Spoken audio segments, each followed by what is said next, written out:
ବୁଧବାର ଆସିଲେ ଘରର ପରିବେଶଟା ହିଁ ବଦଳି ଯାଏ। ସକାଳୁ ଗୋଟିଏ କଥା, ଆଜି ଆମିଷରେ କ'ଣ ରନ୍ଧାଯିବ, ବାସ୍ ସେଇଠାରୁ ଆରମ୍ଭ ହୋଇଯାଏ ବୁଧବାରର ଇମୋସନ୍।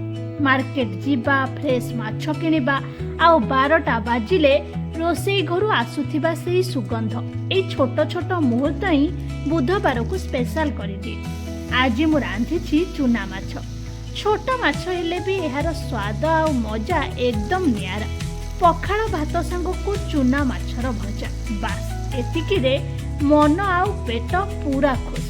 ସତ କହିବି, ଏମିତି ଘରୋଇ ଖାଇବାର ସ୍ୱାଦ କୌଣସି ହୋଟେଲରେ ବି ମିଳେନି। କୁହନ୍ତୁ ତ, ଆପଣଙ୍କ ଘରେ ବି ବୁଧବାର ମାନେ ଆମିଷ ବାର ତ? ଆଉ ଆଜି ଆପଣ କ'ଣ ଘରେ ରାନ୍ଧିଛନ୍ତି? ମାଛ, ଚିକେନ ନା ମଟନ? କମେଣ୍ଟରେ ନିଶ୍ଚୟ ଜଣାନ୍ତୁ। ଯଦି ଭିଡ଼ିଓଟି ଭଲ ଲାଗିଥାଏ ତେବେ ଲାଇକ୍, କମେଣ୍ଟ ଆଉ ସବସ୍କ୍ରାଇବ୍ କରିବାକୁ ଆଦୌ ଭୁଲନ୍ତୁନି।